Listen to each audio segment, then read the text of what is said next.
வீதி லீடர்ஸ் அண்ணாமலையோட புதிய இயக்கம். நிறைய பேர் அதில் போயிருக்கீங்க. ஆனால் எதனால் போயிருக்கீங்க அப்படிங்கிற விஷயம் சத்தியமாக இது வரைக்கும் எனக்கு தெரியவே இல்லை.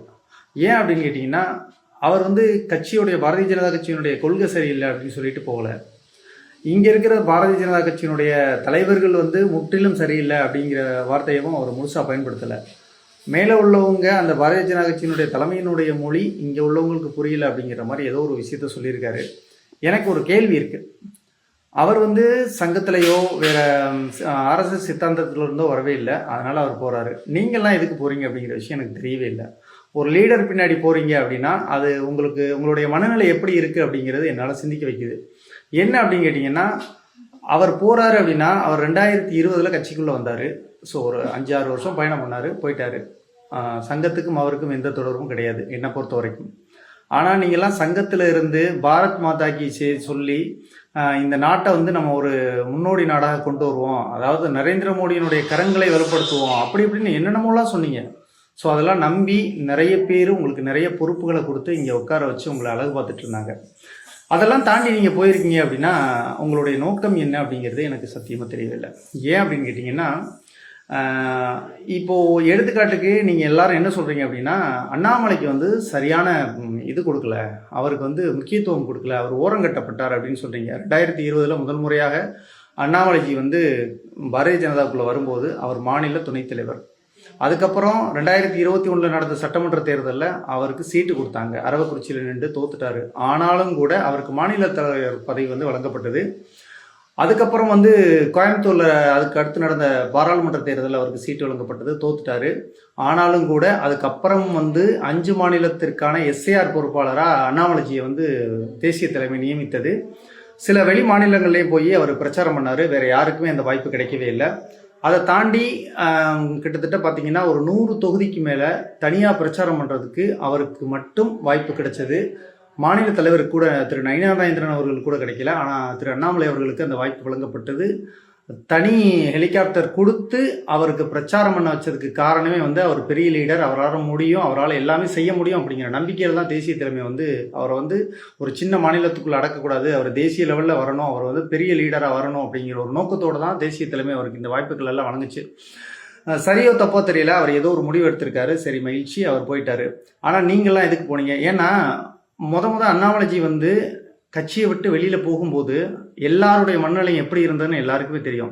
எல்லாருக்குமே ஒரு இறுக்கமான மனநிலை இருந்தது. இப்படி ஒரு லீடர் போயிட்டாரே, இனிமேல் கட்சி எப்படி நம்ம வழிநடத்தி கொண்டு போகிறது, ஐயோ ஒரு அழகான லீடர் போயிட்டாரே, ஒரு சூப்பரான லீடர் போயிட்டாரே, இப்படி என்னென்னமோலாம் இருந்துச்சு. நிறைய பேருக்கு தூக்கம் இல்லைன்னு சொன்னீங்க, நிறைய பேருக்கு பசிக்கலைன்னு சொன்னீங்க, அந்த மாதிரி எல்லாம் ஃபீல் பண்ணீங்க. ஸோ ஒரு லீடர் நம்மளை விட்டு போகும்போது நம்ம என்னெல்லாம் உணர்ந்தோமோ இப்போ நீங்கள்லாம் போயிருக்கீங்களே, நீங்கள் போகும்போது உங்களுக்கு கீழே உள்ளவங்க எவ்வளோ வருத்தப்பட்டிருப்பாங்கிறத கொஞ்சமாவது யோசிச்சு பார்த்தீங்களா? நீங்கள் வாட்டு கண்ணை மூடிட்டு ஏதோ ஒரு வழி கிடச்சிது அப்படின்னு சொல்லிட்டு போயிட்டீங்க. ஆனால் உங்களை தலைவர்களாக வச்சு மாவட்டத்தை இப்போ நீங்கள் அங்கே போன மாவட்ட தலைவர்களாகட்டும், ஒன்றிய தலைவர்களாகட்டும், மாநில பொறுப்பில் உள்ளவங்களாகட்டும், உங்களெல்லாம் தலைவர்னு நினச்சி இங்கே நிறைய பேர் சங்கத்தில் உள்ளவங்க, சங்கத்தில் கட்சிக்குள்ளே வந்தவங்க, இவங்கெல்லாம் ஒரு பெரிய கனவு கண்டு வச்சுருப்பாங்கள்ல, அவங்களுக்கெல்லாம் நீங்கள் சொல்ல போகிற பதில் என்ன? அவங்களுடைய அந்த அந்த அந்த இறுக்கமான மனநிலையை நீங்கள் எப்படி சரி செய்ய போகிறீங்க அப்படிங்கிற விஷயம் எனக்கு தெரியவே இல்லை. இன்னொரு விஷயம் சொல்கிறீங்க இல்லைங்க, நீங்களெல்லாம் இவ்வளோ நாள் கட்சியில் என்ன பண்ணீங்க அப்படின்னு எனக்கு தெரியல. ஏன் அப்படின்னா, பாரத பிரதமர் நரேந்திர மோடி என்னைக்காவது பேட்டி கொடுத்து பார்த்துருக்கீங்களா? அவர் பேட்டி கொடுக்க மாட்டார். ஏன்னா அவர் கட்சியை வளர்க்குறதுக்காக பெருசாக எதுவும் செஞ்சது மாதிரி உங்களுக்கு தெரியாது. ஆனால் கட்சி வளர்றதுக்கு அவருடைய செயல்பாடு காரணம்.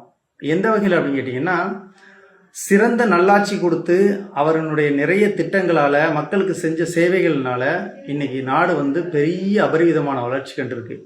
ஸோ இந்த விஷயத்தை அண்ணாமலைஜி மக்களுக்கு போல்டாக எடுத்து சொன்னார். ஸோ அதனால தான் கட்சி வளர்ந்துச்சு. நல்லா தெரிஞ்சுக்கணும்.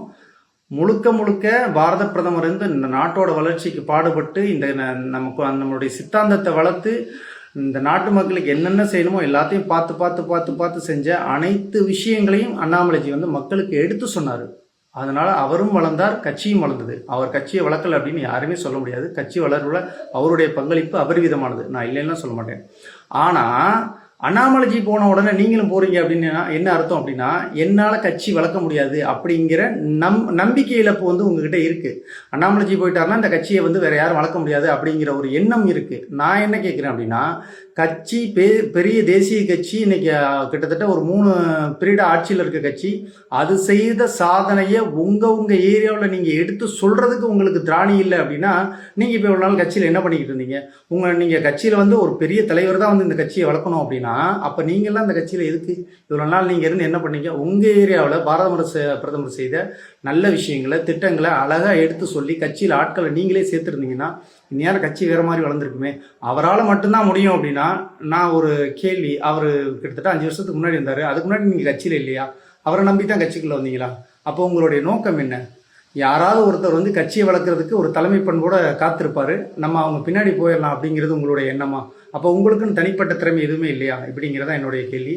தயவுசெய்து என்னுடைய கேள்விகளை நினச்சி யாரும் வருத்தப்பட வேணாம், யாரும் கோவப்பட வேணாம். கருத்துக்களை வந்து தயவுசெய்து தேவையில்லாத கருத்துக்களையும் இந்த வீடியோவுக்கு கீழே பதிவிட வேண்டாம். ஏன் சொல்கிறேன் அப்படின்னா, எனக்கு உள்ளே இருந்த ஆதங்கம், எனக்கு உள்ளே வச்சுருந்த ஆதங்கத்தை இன்றைக்கி எப்படியாவது கொட்டி தீர்த்தரணும் அப்படிங்கிற ஒரு முடிவோடு தான் நான் இந்த வீடியோவை போட்டிருக்கேன். தயவுசெய்து யாரும் தவறாக நினைக்க வேண்டாம். நான் சொன்ன விஷயத்தை நீங்களே யோசித்து சிந்தித்து தனக்குள்ள திறமைகளை எப்படியெல்லாம் நம்ம வெளிப்படுத்தி இருக்கணும், அதெல்லாம் ஏன் நம்ம வெளிப்படுத்தலை அப்படிங்கிறத நினச்சி வருத்தப்படுறீங்களோ சந்தோஷப்படுறீங்களோ தெரியாது. தயவு செய்து போகிற இடத்துலையாவது யாரோ ஒருத்தவங்களுக்கு பின்னாடி நம்ம வந்து கண் மூடி பார்த்துட்டு இருக்கணும், அவங்க செய்கிற சேவைகளை வந்து நம்ம கைதட்டி வளர்க்கணும் அப்படின்னு நினைக்காதீங்க. அங்கே போயாவது உங்களுடைய கட்சியை உங்களுடைய இயக்கத்தை முழு மனசோட வளர்க்கணும் அப்படின்னு நான் வேண்டிக்கிறேன்.